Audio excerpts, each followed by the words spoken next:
Hey, what's up? My name is Tyson Brown and I want to welcome you to Tyson's Fitness Tips podcast. This is Australia's top health and fitness podcast to help you lose weight, look good with your shirt off, feel confident in your body, and finally achieve the goals you want with your health and fitness. So 5 days a week, I'm going to be giving you top information from myself and also from leading experts in the field so you know everything you need to do to get in the best shape of your life. From nutrition to mindset to workout, everything is covered in this podcast and you need to go nowhere else. So like I said, it's going to be 5 days a week, Monday to Friday, in your ears with quick actionable segments that you can implement straight away, because the most important thing is that you can put these things into play. Also, if you listen all the way to the end of the episode, you're going to get 2 special gifts that you can download upon listening to it. So make sure you listen all the way to the end to get those free gifts, okay? So let's get into the episode.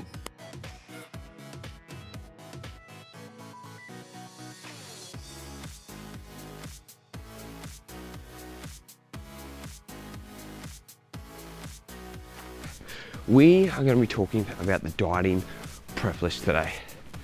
Now my second shot of coffee is actually kicking in, so I'm feeling pretty good today. I'm feeling pretty awake, I'm feeling pretty alert. And I've got notes written down what I wanted to cover, but then I've got things that are popping into my mind. I'm like, ooh, I actually want to talk about that. Ooh, I want to talk about that. So today's topic, what I want to talk to you about, is when it comes to dieting, what are those like little essential things you should be thinking about when it comes to dieting? They're going to help you stay on the right track, right? I'm just going to throw off some things that I've just been coming to my mind, and yeah, we're going to go from there. So the first thing you need to know when it comes to dieting is your adherence level. Which one are you most likely to adhere to? Because there are so many diets out there, right? There's keto, there's paleo, there's vegan, there's Atkins, there's flexible dieting, there's, what else is there? Carnivore. There's a whole bunch of fucking crap out there, right? Good stuff, bad stuff, whatever it is. But all diets do the same thing. There's a principle of the calorie deficit, which we've talked about in other episodes. Then there's the methods of how to get to that calorie deficit. Keto, carnivore, veganism, dieting, whatever it's going to be, flexible dieting. So you've got to pick which one's going to suit you best based on your personality, based on your lifestyle, based on what you think you're going to be able to stick to the most. Adherence level, all those things are going to come into play, because if you can't stick to a diet, it's fucking pointless. If you've heard keto melts more fat than anything else, which it actually doesn't, but you try it and you can't stick to it and you keep binging, then keto is not the diet for you, right? So finding out which one is going to suit you best and what you can adhere to the most. Listen to, go back to the episode where I talked about diets and think about which one sounds the most plausible for you.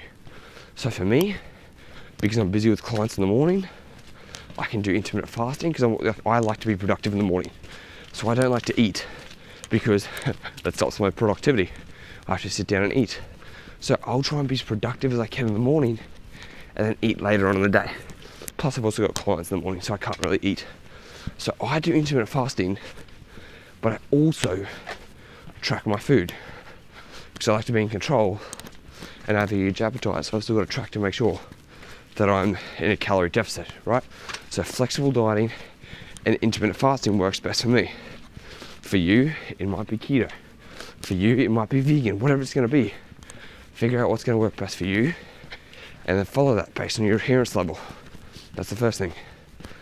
The second thing is there are certain things you need to do to make sure you're adherent with your diet, because even though you might have a higher adherence doing keto, whatever it is, you can still slip up. So you've got to think about how you can adhere to it better. One of the ways you can adhere to it better is getting rid of trigger foods. Trigger foods are a huge thing for a lot of people, and here's like a trigger food is something that you will eat the whole tray, the whole packet, the whole whatever it's going to be, right? A trigger food for me would be ice cream. If it's a pint of ice cream, I have every goddamn obligation to finish that whole pint of ice cream, no ifs or buts. I don't know why. I just have this thing, I'm like, I got to finish that whole pint of ice cream. Could be like 2,000 calories worth of ice cream. I'm like, oh, I'm gonna finish that pint. So I don't keep that in the house. That is known as a trigger food. A trigger food will cause me to eat the whole thing, right? So you've got to identify what your trigger foods are and keep them out of the house. Because at some point in time, may not be today, may not be tomorrow, but one day you're gonna wake up, you're gonna have a little bit of a craving, or one day you're gonna come home from work, you're gonna have a craving, and you're gonna give in to that temptation, and you're gonna eat that whole fucking thing. So if you have it, if your partner has it, if your kids have them, if anyone has that trigger food for you in the house, eventually it will get eaten. So keep that trigger food away, all right? The more effort you have to do to go and eat that food on a diet, the more likely you are not gonna do it. If you think about it, I have to put my shoes on, I have to get dressed, I have to go down to the store, I have to buy it. It's gonna take a lot more effort. You're like, no, I'm gonna be okay. Versus, I have to walk 2 steps to my fridge, open the fridge or open the pantry, and I can have my packet of chips. Like, that's a lot different. So keep those trigger foods out of your house. Cool? Cool. Okay, tip number 3 we're up to. Yep, tip number 3 is you need to dedicate time to figuring out what you're going to eat for the week. Then you're going to make a food list. Then you're going to go food shopping. Then you're going to go food prepping. So we need this for structure. The more structure you have, the more freedom you have. So if you think about during your week, you got to think about how many times you're going to eat during the day. So if you're like me, you eat 3 times a day because I do intermittent fasting. I eat 3 times a day. Maybe you eat 4, maybe you eat 6, maybe you eat once, whatever it's going to be. Figure out how much you're going to eat for the day. Once you know how many meals you're going to have, you then need to plan your meals.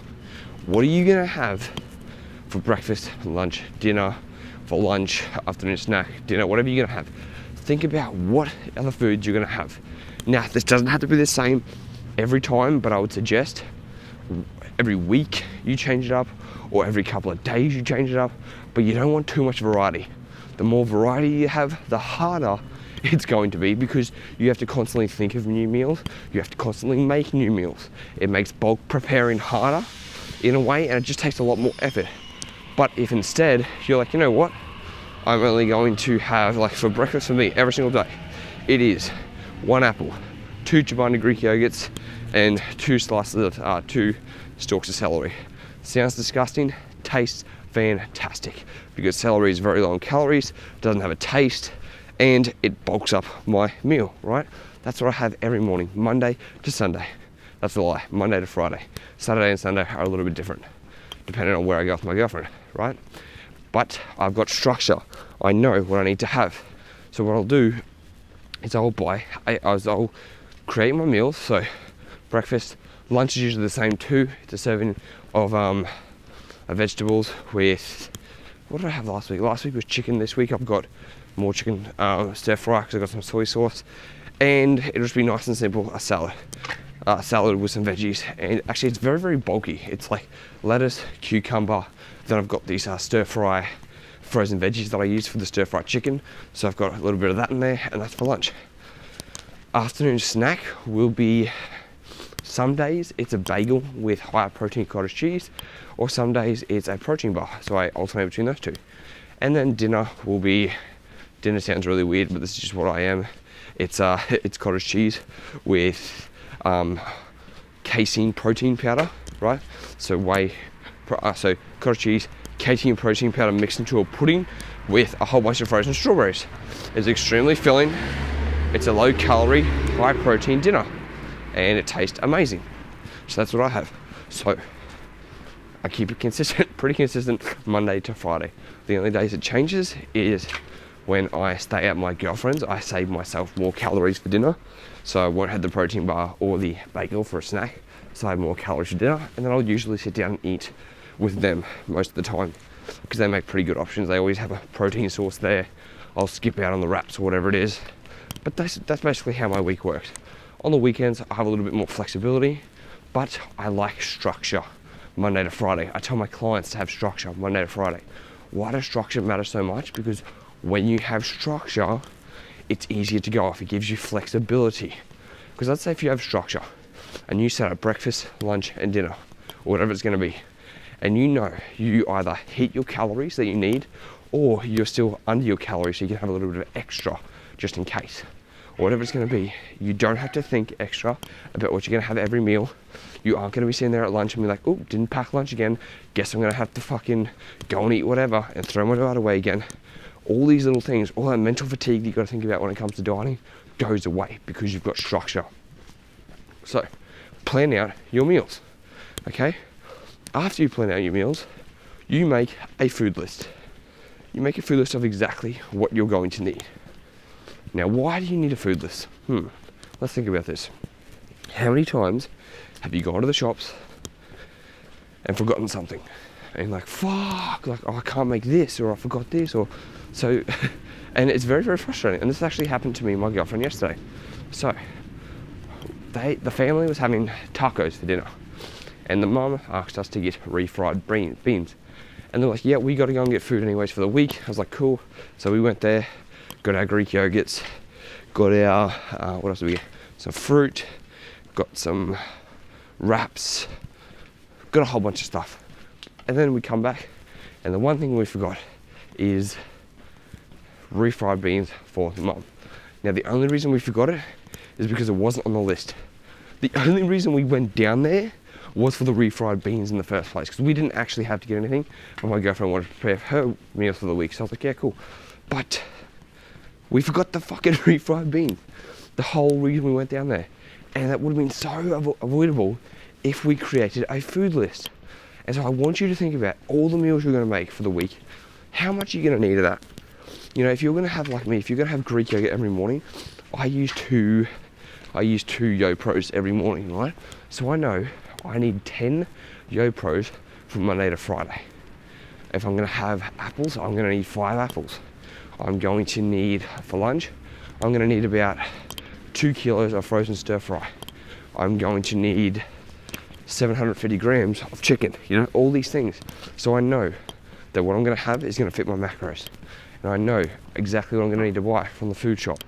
So you need to have that list, because when you go in with a list and you've got a plan, it's much easier to not forget anything. Number 2, you know what you're going to get there, so you're not distracted. And number 3, you have all the food for the week, so you don't mess yourself up. Now, speaking about that, when you have that food list, go in there like you want to go into the shopping center with a mentality of getting in and getting out as fast as possible, because there's nothing worse than spending hours. People don't go food shopping because it takes so long, but the reason it takes so long is because you either don't have a list and you're going in there blind-eyed, having a look at everything. Do I need this? Do we have enough of this? Then you come home with like carrot and you've already brought carrots, or you come home with things that you've already brought, or you end up dawdling and it takes way too long when it shouldn't. So you go into the shopping center with a food list, you get exactly what's on that list, you don't get anything else, you don't get the Cadbury chocolate on special, you don't get the soft drink on special, you don't go to the bakery aisle where they've got all that good stuff. You go in there on a mission, you get what you've got to get, and you get out as fast as possible. I'm trying to make my grocery shopping a 10 to 20 minute journey, like in the actual store. I'll try and get in there as fast as possible. I know exactly, because I go to the same shopping center, right? So I know where everything is. And I'll go in there with my food list, bang, bang, bang, bang, bang, and get out there. And I try and do it in under 20 minutes. I think one day I actually made it in like 7 minutes. I was like, holy shit, like I didn't obviously need a lot of stuff, but I was like, got everything I needed, 7 minutes. Usually on average it takes me 15 to 20, okay? But the shorter time you can spend in there, the less time you are to choose food you shouldn't be having, the less time it's going to take out of your day, the more motivated you'll be in the future to keep going, because now you know that it doesn't have to take a long period of time, and the easier it becomes to actually getting food you need, because you know you've got a list. You go in there, you go and get it, right? So going back to that, you go in there with your food list, you get only what's on the food list. If you need anything extra that you forgot, grab that, but do not get any of your trigger foods. Do not get any foods where you're like, oh, this might be a treat food. No, Do not buy any of that shit. If you feel like you want a quote unquote treat food, you get that on the day you feel like it, okay? You do not bring that home with you in the house. You only bring a set amount of items that you're going to buy and eat that you can stick to. Cool? So you got your shopping list, you bought everything, you're coming back home, and now what you need to do is you need to have time to prep your food. Now here's what I recommend for shopping and for meal prep. Either do it as early as possible or as late as possible on either Sunday or Saturday, whatever you're going to do to avoid it interacting with social time, okay? So for me, my Woolworths down the corner opens at 7 a.m. on a Saturday. I have clients from 8:30 a.m. That means I've actually got a good time restriction. I will be done food shopping by 7:30 a.m. I'll be home by 7:45, put all my stuff away, put my stuff in the bag, and I'll ride my push bike to work and arrive at 8:20, 10 minutes before my clients, right? So I've got my food shopping out of the way nice and early. Then, usually on a Sunday morning or a Saturday night or a Sunday afternoon, I'll do my food prep when it's quieter. But don't let it interact with your social times, because that's another time that people don't want to do it, because like, no, I've got things to do. Of course you've got things to do. You've got a social life. So get it done as early as possible. The earlier or as late as possible you do, there's going to be less people in the shopping centre. You're not going to sacrifice social time. Then you're going to have more free time in the rest of your day to do whatever. So if you're a morning person, do it in the morning. If you're a late night person, do it at night. But just get it done outside of those social hours. Because that way, when you get it done, you feel good, you're ready to rock and roll, you knock it out of the way, you still got to have normal, fun life, and it hasn't done anything to affect your social life, right?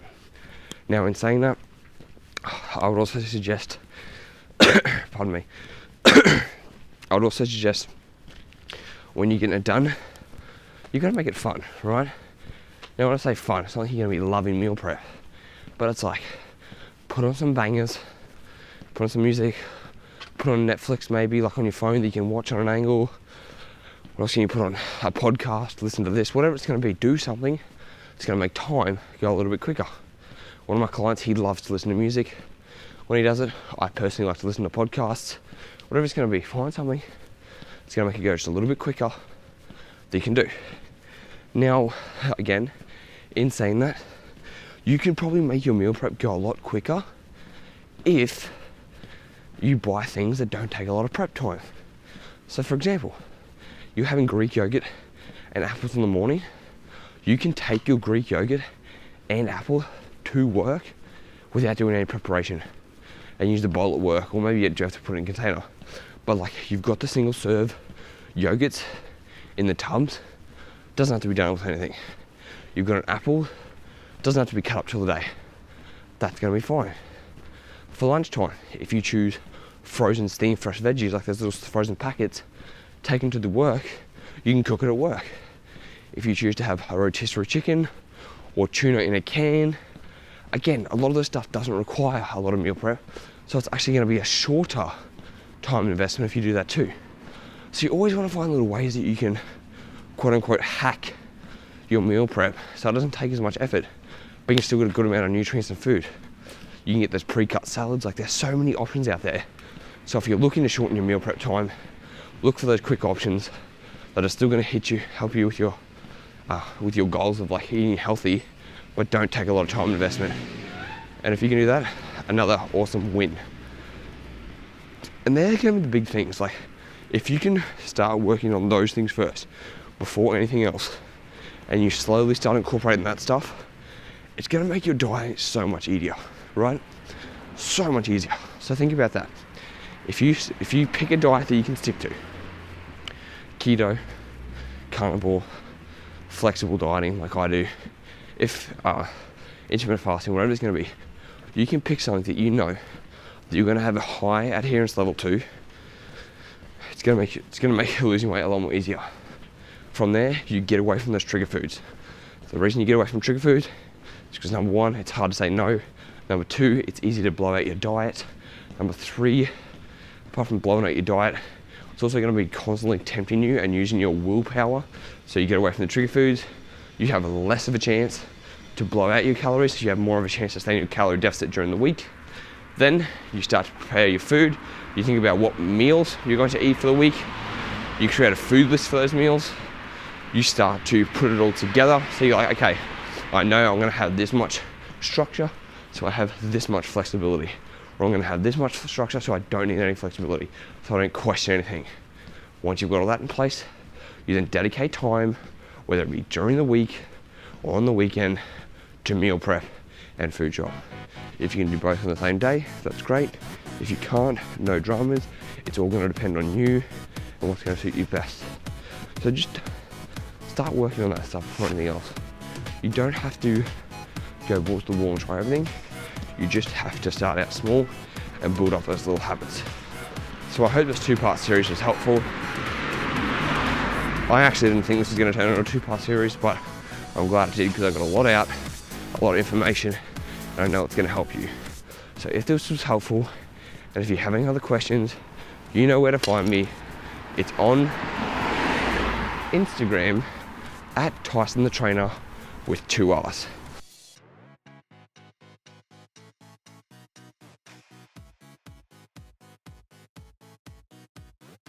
Hey, thanks for listening to the podcast. I really appreciate it. So now you've listened all the way to the end. That means you get some free goodies.